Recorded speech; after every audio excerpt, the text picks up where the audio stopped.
Dhaggeeffattoota qophii raadiyoo sagantaa sagalee misraachoo yooyyaa bakka jirtanutti araarri nageenyi fi arjummaan gooftaa keenya Yesuus Kiristoos almasih isa isiniif haa baay'atuuti. Guyyaadhaa seenaa dhugaa jiraataa biyya Naayijeeriyaa kan ta'e Amaanu'eel Amoots qabannee isiniif dhiyaanneerra. Amaanu'eel Amoots Gooftaa Yesuusitti osoo amanee hin fayyin duratti ergamaa seexanaa ta'e isaan jireenya dukkanaa sukkanneessaa keessa dabarse waan hojjataa ture. Mala seexanni Kiristaanota balleessuuf irratti hojjetu nuuf diidessaa nutti hima. Duubarra garuu akkamitti akka gara Gooftaa Yesuus beekisaatti isatti amaniisaatti akka dhufe achiin duuba haala si'oolii fi achi jiru hunda argee achiin duuba immoo gara mootummaa waaqaatti mootummaa samayii kan warra Gooftaa Yesuusitti amananii isa hordofaa akka sagalee dubbii qonqoo isaa jiraataniif qophaa'es argee kana hundumaa booda du'aa ka'ee dhugaa arge kana dhugaa ba'e isiniif qabannee dhiyaanneerra. Barumsa guddaa jireenyaaf tajaajila keessaniif ta'u irraa argattan jennee abdii guutuu qabna. Seenaa kana kutaa adda addaatiin isiniif dhiyeessaa jiraachuun keenya ni yaadatama. Kutaan itti aanee jiru akkasitti isiniif dhiyaata. Obsaan haga dhumaatti nu dhaggeeffadhaan affeerraa keenya jaalalaati. Dursinee Waaqa kadhanna. Waaqa bara baraa jireenya nuuf kennitee carraa kana nuuf kennitee ergaati karaa tajaajilaa keetii kanaan nuuf dabarsite akka dhageenyuuf carraa kana waan nuuf kenniteef galanni ulfinneef kabajisiif ta'uuti. Amma kunoo nus ergaa kana yoo dabarsinu nu gargaari. Lubbuun yookaan namni ergaa kana dhaga'u kamiyyuu seenaa dhugaa kanarraa barumsa guddaa fudhatee jireenyaaf tajaajila isaatti jijjiiramni fi guddinni eebbi addaa haa ta'uufi.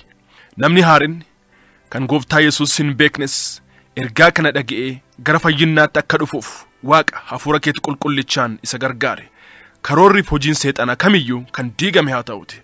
Kana hundumaa waan gootuuf galatoomi. Maqaa Gooftaa Yesuus Kiristoosiitiin akkas jennee walii galleessi kadhannaa. Ameen. Malootni ergamootni seexanaa fayyadaman kan biraammoo hojiif shaakala aadaa adda addaati. Kanarratti akkana hubattan an barbaadu tokko namoonni baay'een ayyaanaaf sirba aadaa adda addaatiin gara maatii seexanaatti akka makamanii fi hafuurri seexanaa akka itti qubatee isaan keessa jiraatu akka beektanii irraa if eegattanu warra keessa seenes akka baastanuuf isin hubachiisuu barbaada. Shaakaloonni adda addaa aadaa keenya baay'een isaanii kan seexanni itti waaqeffamu. Hafuurotni seexanaa waaqeffannaa aadaatiif shaakala adda addaa barreeffamootaa fi nyaataaf dhugaatii sagantaa kanarratti qophaa'e faana yookaan duukaa gara jireenya namootaatti seenu. Hiriyoota shaakala kana keessa jiran keessaayis hafuurotni daddarbuu danda'u. Kanaafuu nama shaakala akkasii qabu hiriyaa tolfachuun balaa cimaa qaba. Yiliq Kiristoos fayyisaa ta'uusaa itti himnee dukkana du'aa san jalaa baasuu qabna. Ergamoonni seexanaa waaqolee tolfamoo adda addaatti fayyadamuun jireenya namoota baay'ee karaarra gorsiisaan to'atu. Roomee boqonnaa 1:18 haga 32 irratti akkuma barreeffametti ulfina waaqaaf malee meeshaalee tolfamoof kennuun baay'ee cubbuu guddaa akka ta'e abaarsa cimaas akka namatti fidu dubbata. Meeshaalee adda addaa irraa bocanii fakkii adda addaa qopheessanii mana godhatanii ixaana itti aarsuun shaamaa fakkiiwwan sanaaf qabsiisuun sirna adda addaatiin waaqolee dharaa kanneen waaqessuun akka cubbuu sagaagaluutti lakkaa'ama. Isa kanas Ermiyaas boqonnaa 3:6-13 irratti argina. Kanaafuu cubbuu waaqolee tolfamoo kan abaarsa dhalootarraa dhaloota qaxxaamuree galaafatu kana waaqessisarraa kiristaanoti cimsanii if eegachuu qabu. Kanaaf sagaleen waaqaa seera ba'uu yookaan Zaxaat boqonnaa 20:4-5 irratti fakkeenya yookaan fakkii boca adda addaa ol waaqarraa yookaan samaayirra kan jiru gad lafarrattis kan jiru yookiin bishaan keessa lafa jalaa jiru hin tolfatin, isaaniifis hin sagadin, isaan hin waaqessinis. Ani waaqi gooftaan keeti waaqa hinaafaadha. Warra na jibban irratti cubbuu abbootii haga dhaloota 3-4 kan fiduu fi warra na jaalatuuf ajaja kiyya eegatuuf immoo haga dhaloota 1000 araara kan tolchu ani waaqa akkasiiti jedha.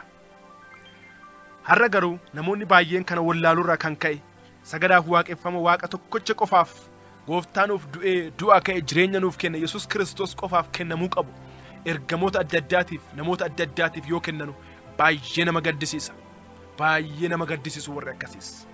Footoo yookaan fakkii Yesuus jedhanii kan Maariyaamii jedhanii kan ergamootaa jedhanii kan qulqullootaa jedhanii gara fakkiitti kadhatu ixaanaaf sandalafaa itti aarsu shaamaa fa'aa itti gabbisu dhuguma isiniin jedha kana hundumaa seexanatu akka isaan dubbii sagalee Waaqaa hin hubanne isaan godhiisaan Waaqaan walitti isaan dhabsiisee abaarsa dhaloota qaxxaamuree darbu jala isaan galchisa jira.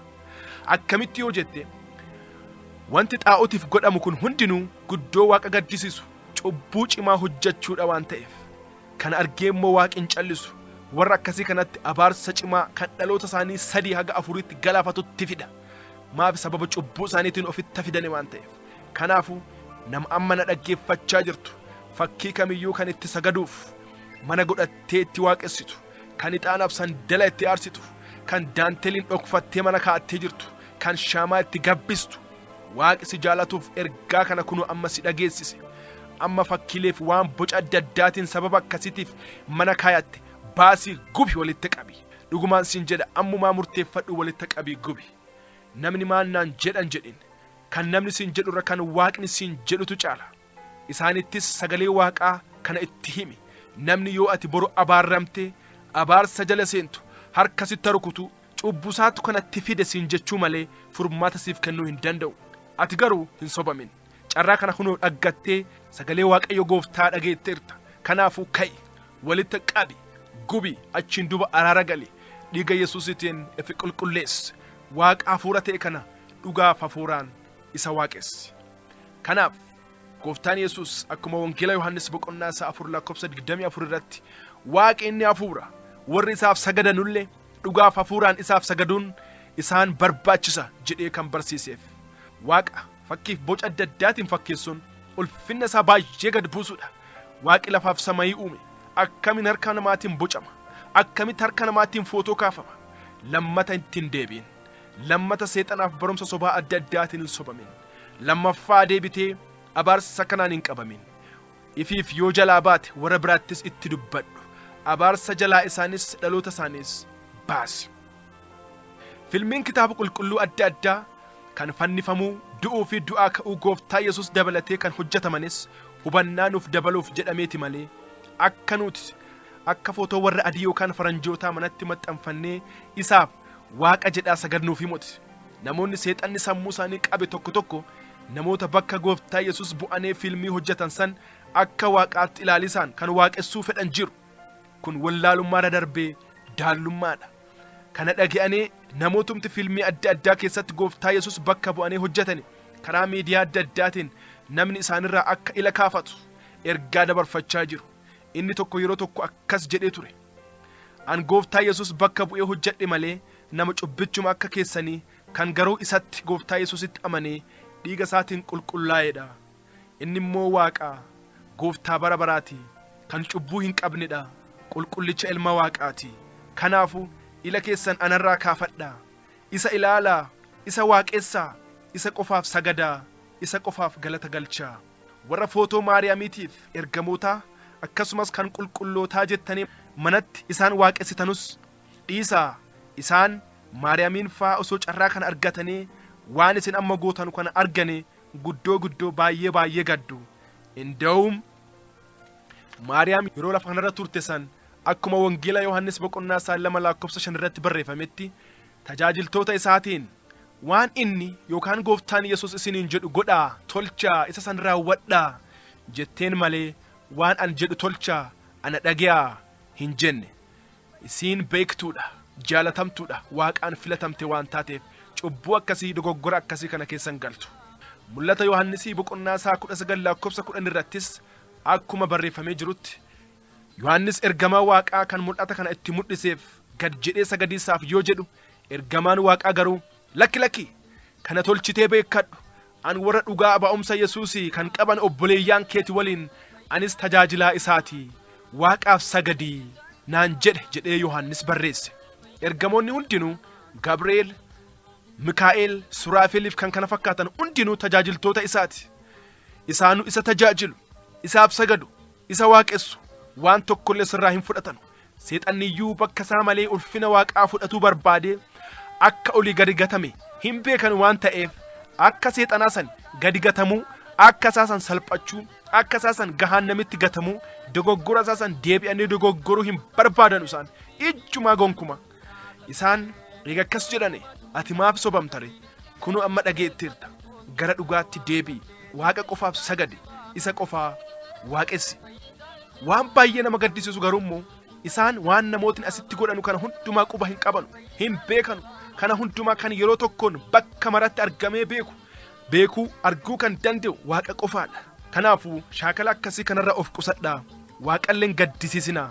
Abaarsas ofiif dhaloota keessan irrattis hin fidinaa.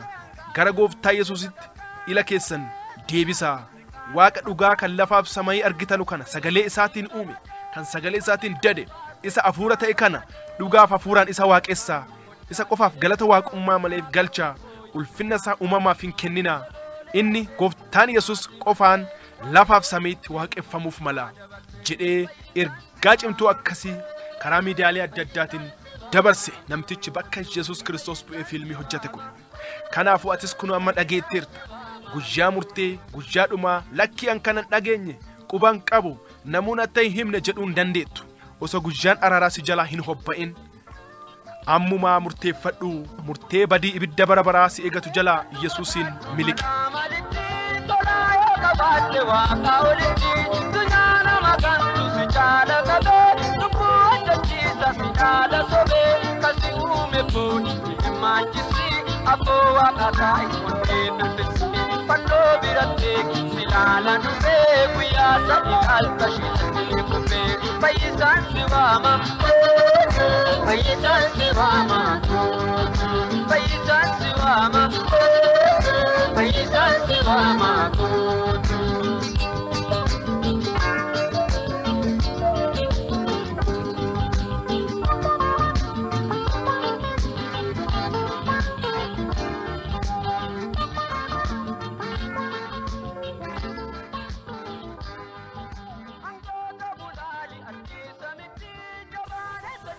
Jaalatamtoota dhaggeeffattoota keenya seenaa dhugaa obbo Amaanu'eel Amoots isiniif dhiyeessine kanarraa waan guddaa akka barattan homaa shakkii hin qabnu. Sagantaa keenya guyyaa dhallee kanumaan fixanna. Kana booda maaltu ta'a laata? Kutaa kanatti aanee jiru sagantaa keenya dhufurratti qabannee isiniif dhiyaanna. Osoo addaan hin kutin namoota biraas affeeraatii waliin nu dhaggeeffadhaa isiniin jenna. Anti kan isin waliin ture Wandimmaa Gaany Uddeessaa Bidireeti. Sagantaa keenya kanarratti yaada qabdanuuf gaaffii kitaaba qulqulluu akkasumas kadhannaaf karaa lakkoofsa moobaayilii 0917710868 nuuf bilbilaa yookaan nuuf barreessaa. Sagantaa sagalee misraachuu kan yeroo hundumaa wixataaf kibxata halkan sa'aatii 1:45 haga sa'aatii 2tti meetir baandii 25 irratti nu dhaggeeffachuu keessan itti fufaa. Sagantoota biraas akkasuma guyyaa hundumaa dhaggeeffadhaa. Namoota biraas nuuf affeeraa. Nuuf kadhadhaan ergaa keenya yeroo hundumaati baay'ee moos hin jaalannaa. Nuuf jiraadhaa. Horaa bulaa.